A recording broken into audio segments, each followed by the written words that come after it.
नमस्कार, लाख टके की बात में आप सभी का बहुत स्वागत है। आपके साथ मैं हूं नलिनी पांडे और मैं हूं आपके साथ अनुपम। लाख टके की बात में आपको दिखाएंगे वक्फ में संशोधन, नहीं चलेगी मनमानी, क्योंकि आज लोकसभा में वक्फ कानून में संशोधन के लिए बिल पेश कर दिया गया है। इसके साथ ही बात करेंगे वक्फ के कतरे पर किस्से, वोट बैंक का डर, जिसमें आपको दिखाएंगे कैसे वक्फ की जमीन पर मजहबी दंगल शुरू हो चुका है। और वहीं पर बात करेंगे अखिलेश यादव के यंग फॉर्मूले की। आखिर समाजवादी पार्टी ने उपचुनाव के लिए अब कौन सी रणनीति तैयार की है, वो भी समझाएंगे। इसके साथ ही आपको दिखाएंगे नहीं आया मेडल, क्यों सियासी दंगल, क्योंकि विनेश फोगाट वाले मुद्दे में विपक्ष अब साजिश वाला एंगल ढूंढ रहा है। और आखिर में दिखाएंगे ओलंपिक में चक दे इंडिया।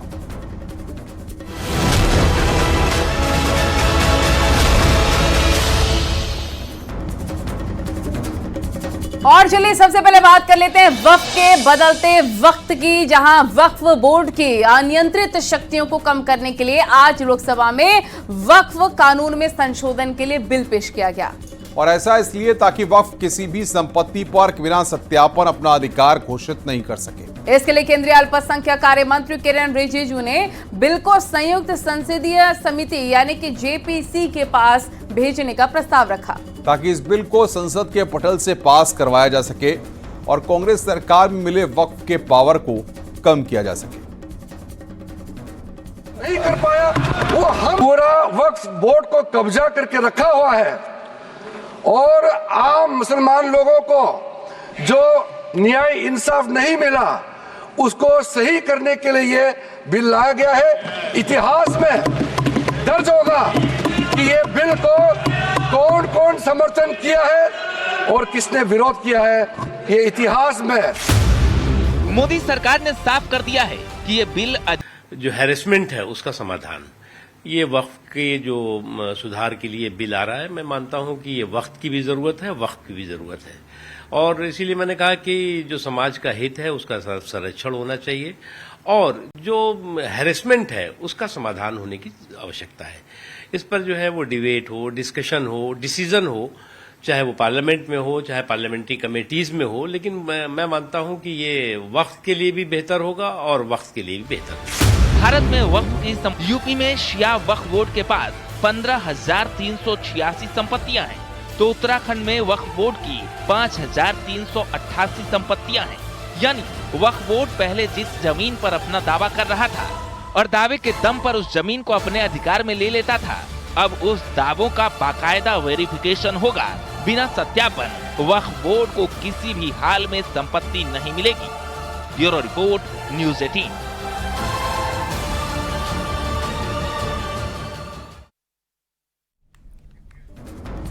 लोकसभा में वक्फ के संशोधन बिल आने के बाद माहौल गर्मा चुका है। बीजेपी मुस्लिमों को अधिकार दिलाने की बात कह रही है, तो विपक्ष आरोप लगा रहा है कि इस बिल से मुस्लिमों के अधिकार छिन जाएंगे, यानी कि वक्फ में संशोधन की लड़ाई अब मजहब पर आ चुकी है।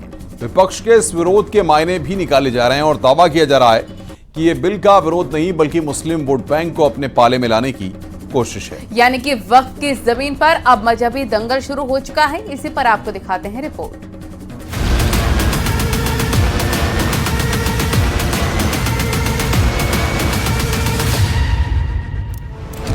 संसद में वक्फ बोर्ड के अधिकारों में संशोधन का बिल क्या आया, विरोध के सुर विपक्ष की तरफ से उठने लगे। चाहे कांग्रेस हो या समाजवादी पार्टी, आरजेडी हो या टीएमसी, सबने अपना विरोध दर्ज करवाया, सिर्फ इसलिए क्योंकि ये बिल वक्फ बोर्ड की असीमित शक्तियों पर कैंची चलाने के लिए लाया गया है। केंद्र सरकार का दावा है कि बिल लाने से पहले सुझाव लिए, समीक्षा हुई और करोड़ों मुस्लिमों को हक दिलाने की बात हुई, लेकिन विपक्ष ने इस बिल को मुस्लिम विरोधी बता दिया, धर्म से जोड़ दिया और धार्मिक आजादी तक को मुद्दा बना दिया। यहाँ तक कि बिल के विरोध में अखिलेश यादव संसद के अंदर ही आक्रामक अंदाज में आ गए और वक्फ बोर्ड में संशोधन के बिल को संविधान के खिलाफ बता दिया। अध्यक्ष महोदय, सच्चाई ये है कि भाजपा अपने हताश, निराश, आप तो उस कानून चंद कट्टर समर्थकों के तुष्टीकरण के लिए ये बिल लाने का काम कर रही है। अखिलेश जी, अध्यक्ष महोदय, आज तो हमारे आपके अधिकार कट रहे हैं। मैं याद कीजिए अध्यक्ष महोदय, मैंने आपसे कहा था कि आप लोकतंत्र के न्यायाधीश हैं और मैंने अध्यक्ष महोदय सुना है इस लॉबी में कि कुछ अधिकार आपके भी छीने जा रहे हैं, उसके लिए हम लोगों को लड़ना पड़ेगा आपके लिए। अध्यक्ष के अधिकार अखिलेश जी सिर्फ विपक्ष के नहीं है, पूरे सदन के हैं। इस तरह की गोलमोल बात आप नहीं कर सकते हो। आप नहीं हो अध्यक्ष के अधिकार के संरक्षक। एक मिनट।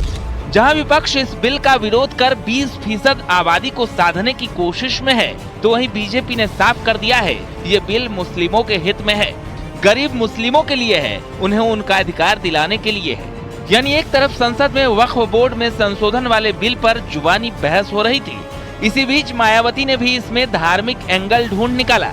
उन्होंने सोशल मीडिया पर लिखा, केंद्र और यूपी सरकार की मस्जिद मदरसा वक्फ के मामलों में जबरदस्ती की दखलंदाजी और मंदिर मठ जैसे धार्मिक मामलों में अति दिलचस्पी लेना संविधान और उसकी धर्मनिरपेक्षता के सिद्धांत के विपरीत है। ऐसी संकीर्ण और स्वार्थ की राजनीति क्या जरूरी है? सरकार राष्ट्र धर्म निभाए।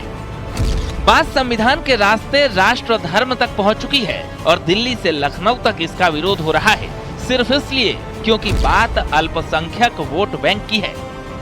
गवर्नमेंट कह रहे हैं कि हम महिलाओं को दे रहे हैं। मुझे यकीन है कि आप बिल्किस बानो को और ज़किया जाफरी को मेंबर बनाएंगे, मुझे यकीन है।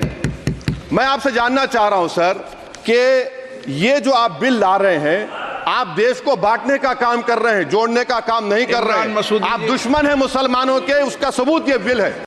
मैं बताना चाहता हूं, वक्फ बोर्ड मस्जिदों का प्रबंधन करने का काम करता है और वक्फ बोर्ड के तहत ही मस्जिदें सारी की सारी आती हैं और वक्फ बोर्ड की शक्तियों को आप खत्म कर करके डीएम राज ला करके उन तमाम प्रॉपर्टीज के ऊपर लगभग 8 लाख एकड़ प्रॉपर्टी पूरे देश के अंदर वक्फ बोर्ड के पास है। आप वक्फ बोर्ड की प्रॉपर्टियों को खुर्द-बुर्द कराने की जो साजिश लोग कर रहे हैं, उन साजिशों को बल देने का काम कर रहे हैं। खैर, वक्फ बोर्ड के अधिकारों में कटौती से विपक्षी पार्टियों में जबरदस्त खलबली है। समाजवादी पार्टी, कांग्रेस और इंडिया गठबंधन की दूसरी पार्टियों ने भी कहा है कि ये मुख्य मुद्दों से ध्यान भटकाने की कोशिश है। ऐसे में केंद्र सरकार अपने स्टैंड पर चट्टानों की तरह अडिग है। Bureau report, news 18।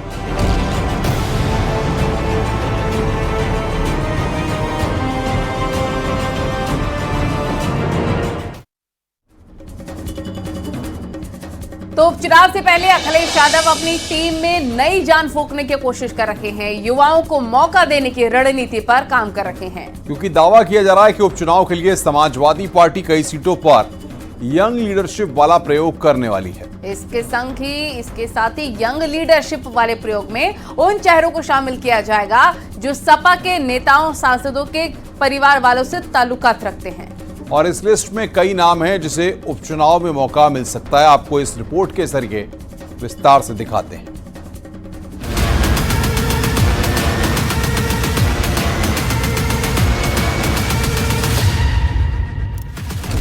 नई हवा है, नई सपा है का जो नारा अखिलेश यादव ने लोकसभा चुनाव में दिया था, अब उस नारे को चरितार्थ करने का वक्त आ चुका है, क्योंकि अखिलेश यादव उस नई सपा में नए चेहरों को मौका देने वाले हैं।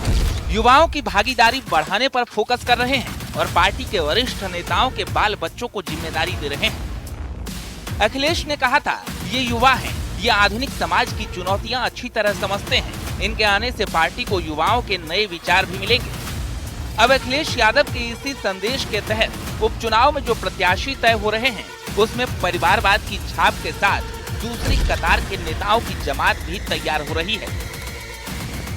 समाजवादी पार्टी उपचुनाव को लेकर उम्मीदवारों के नामों पर एक तरफ जहां चर्चा कर रही है, वहीं इस बात को तय कर रही है कि ज्यादातर उम्मीदवार वही उतरेंगे जिनके परिवार से लोग चुनाव जीते हैं। तो ऐसे में वो तमाम लोग जो अब लोकसभा के सदस्य हो गए हैं, अब उनके परिवार के लोगों को विधानसभा का चुनाव लड़ाया जा सकता है। हालांकि चुनाव होने में भी कुछ वक्त है, लेकिन सपा के लोग कह रहे हैं कि पार्टी पीडीए के फार्मूले पर ही चुनाव लड़ेगी। लोकसभा चुनाव में कुछ सीटों पर अखिलेश यादव का यंग लीडरशिप वाला प्रयोग सफल हो चुका है। ऐसे में विधानसभा चुनाव से पहले वो उत्तर प्रदेश में पार्टी के अंदर नया प्रयोग उपचुनाव में करने जा रहे हैं। सूत्रों के मुताबिक मिल्कीपुर से अवधेश प्रताप के बेटे का नाम करीब करीब फाइनल हो चुका है। कटेहरी से लालजी वर्मा की बेटी का नाम फाइनल माना जा रहा है। करहल से तेज प्रताप यादव का लड़ना तय माना जा रहा है, तो वहीं सीसामऊ से इरफान सोलंकी की पत्नी के नाम की चर्चा है। उपचुनाव में समाजवादी पार्टी अपनी दावेदारी को और मजबूत करने के लिए इन तमाम सीटों पर सर्वे और रिसर्च भी कर रही है। समाजवादी पार्टी चाहती है कि चुनाव के ऐलान से पहले ही ज्यादातर जगहों पर उम्मीदवारी पहले ही तय कर दी जाए, जिसमें ज्यादा से ज्यादा युवाओं को मौका मिल सके। क्या ये भारतीय जनता पार्टी तय करेगी कि समाजवादी पार्टी में किसको टिकट दिया जा रहा है, और कहाँ है लिस्ट जो भारतीय जनता पार्टी ने समझ लिया है कि हम किसको टिकट देने जा रहे हैं? घोषित हो गए हैं क्या प्रत्याशी? भाजपा को कैसे मालूम हम किसको टिकट देने जा रहे हैं? ये पीडीए की लड़ाई है, और पीडीए के हर उस वर्ग को जो शोषित है, वंचित है, जो भारतीय जनता पार्टी की जन विरोधी सरकार से, आरक्षण विरोधी सरकार से, दलित पिछड़ा विरोधी सरकार से परेशान है, उन सबको समाजवादी पार्टी डंके की चोट पे आगे बढ़ाएगी। एक बार फिर उत्तर प्रदेश में जो 10 के 10 उपचुनाव होंगे, वहां जो लड़ाई होगी वह भारतीय जनता बनाम भारतीय जनता पार्टी होगी, समाजवादी बनाम समाजघाती होगी, और समाजवाद जीतेगा, भारतीय जनता जीतेगी, भाजपा फिर धूल धूसरित होगी, और इसके लिए जिम्मेदार वो खुद हैं। राम राज्य के नाम पर आर्थिक विषमता बढ़ाने वाला राज थोप रहे हैं। दरअसल अखिलेश यादव की रणनीति सीधे तौर पर बीजेपी से मुकाबले की है। ऐसे में यंग लीडरशिप वाला प्रयोग एक बार फिर से देखने को मिल सकता है। हालांकि अखिलेश की इस प्लानिंग में कांग्रेस का समर्थन कितना होगा, फिलहाल इस पर सस्पेंस है। Bureau report, news 18।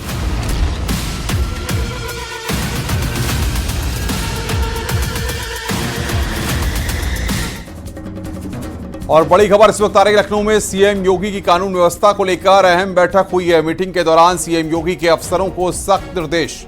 धरना प्रदर्शन पर सीएम योगी का बड़ा बयान आया है। धरने की आड़ में अराजकता की छूट नहीं, पुलिस भर्ती परीक्षा में गड़बड़ी न हो, पुलिस प्रशासन 24 घंटे अलर्ट रहे, अफवाह फैलाने वालों से सख्ती से निपटे, रक्षाबंधन पर महिलाओं को फ्री में बस यात्रा।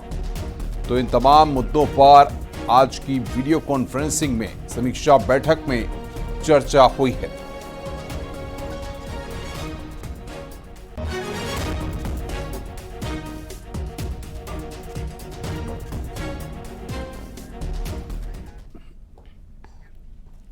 और पेरिस ओलंपिक में भारतीय टीम के बेहतरीन प्रदर्शन की बदौलत आज भारत की झोली में 4 ब्रॉन्ज मेडल आ चुके हैं। स्पेन के साथ हुए कड़े मुकाबले में हाफ टाइम से ही भारत ने 2-1 की बढ़त बनाई और उसे आखिरी तक कायम भी रखा। खास बात ये रही कि दोनों गोल कप्तान हरमनप्रीत सिंह ने किए, जबकि गोलकीपर श्रीजेश ने भी 2 अहम गोल बचाए और मैच भारत के नाम कर दिया।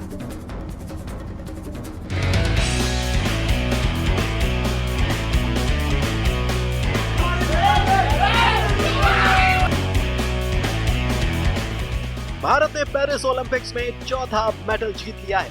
टीम इंडिया ने ब्रॉन्ज मेडल मैच में स्पेन को 2-1 से हरा दिया। इस जबरदस्त मैच में भारतीय कप्तान हरमनप्रीत सिंह ने कमाल का खेल दिखाया और 2 गोल दागे, और उनके ये 2 गोल भारतीय टीम को ब्रॉन्ज दिला कर लिया है।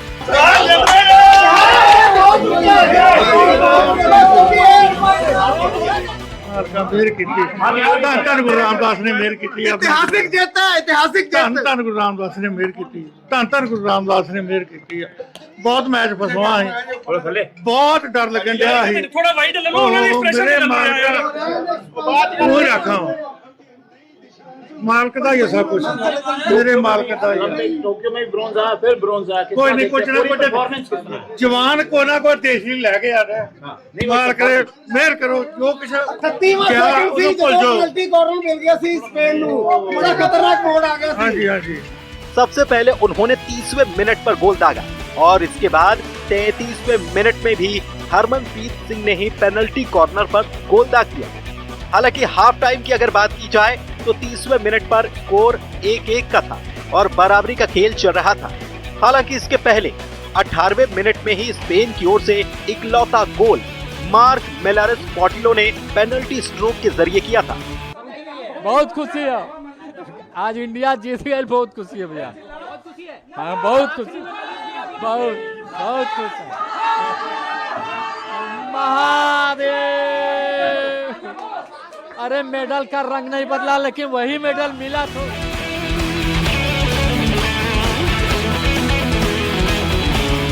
और इसके बाद बारी आई 30वें मिनट की और 30वें मिनट में भारत के कप्तान हरमनप्रीत सिंह ने एक गोल करके स्कोर को 1-1 पर पहुंचा दिया। उधर तीसरे क्वार्टर में मैच के 33वें मिनट में हार्दिक सिंह ने वीडियो रेफरल मांगा, जिस पर रेफरी ने भारत को पेनल्टी दी। इसका फायदा उठाकर कप्तान हरमनप्रीत सिंह ने एक और गोल दाग दिया। ये उनका टूर्नामेंट में 10वां गोल रहा और इसी के साथ स्कोर 2-1 का हो गया।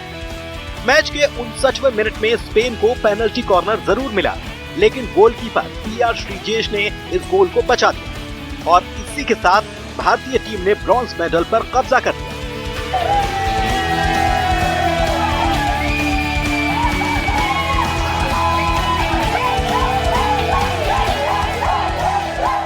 भारत की हॉकी टीम पेरिस ओलंपिक्स में जिस तरीके से कांस्य पदक हासिल किया है, ब्रॉन्ज मेडल हासिल किया है, मैं अपनी ओर से और अपनी पार्टी की ओर से भारत की टीम को हार्दिक बधाई देता हूं। देखो, बहुत एक्साइटिंग भी था और बड़ा डरावना भी था, क्योंकि लास्ट सेकंड्स में भी स्पेन को बहुत पेनल्टी कॉर्नर मिले। खैर, जैसे कहते हैं ना कि जो हुआ अच्छा हुआ और भारत को इसी के साथ पिछली बारी वाला जो मेडल है वो मेंटेन किया है, तो मेरा ख्याल है कि बहुत खुशी के पल हैं। हालांकि आपको बता दें कि भारतीय हॉकी टीम सेमीफाइनल में जर्मनी के खिलाफ हार गई थी। जर्मनी ने भारत को 3-2 से हराया था और इस हार के साथ ही टीम इंडिया का गोल्ड मेडल जीतने का सपना टूट गया था। लेकिन स्पेन के साथ ब्रॉन्ज के लिए हुए मुकाबले में जहां हॉकी टीम के कप्तान हरमनप्रीत सिंह ने 2 गोल दागकर टीम इंडिया को मजबूत करने का काम किया, तो दूसरी तरफ गोलकीपर पीआर श्रीजेश ने भी अपने दमदार खेल से स्पेन के अटैक को 2 बार नाकाम किया और ब्रॉन्ज मेडल जीत लिया। Bureau report, news 18।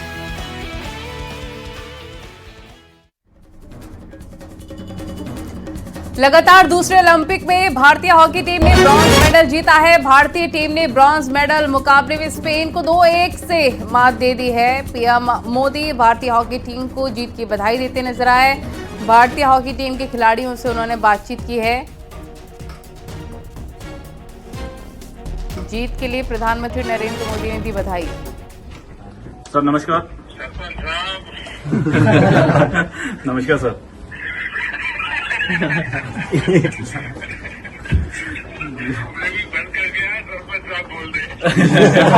नहीं, शुक्रिया sir, thank you sir, thank you ji sir.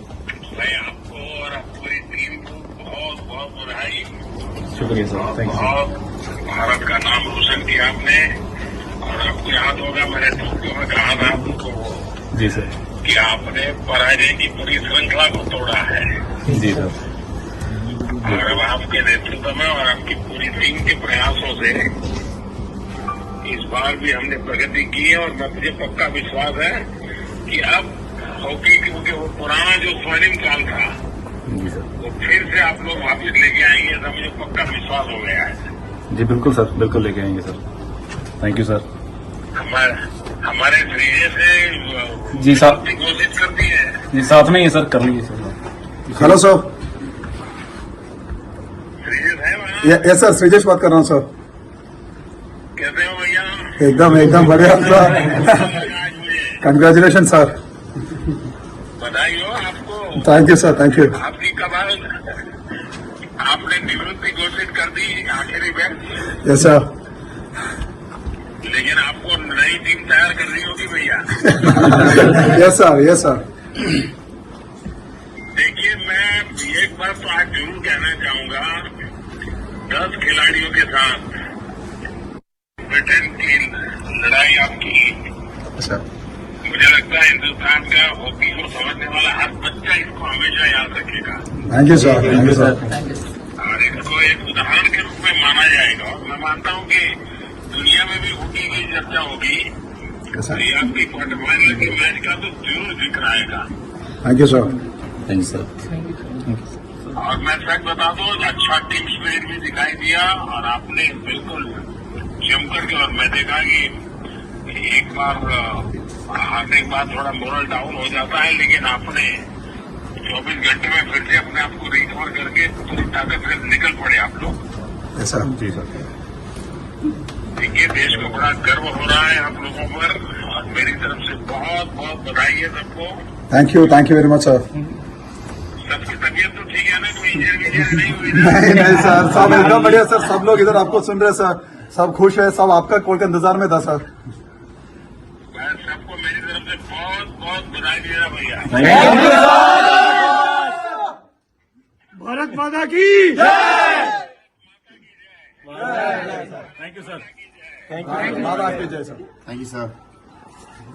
चलिए सरपंच साहब, बहुत बहुत बधाई देते हैं। Thank you so much sir. Thank you so much sir. Thank you.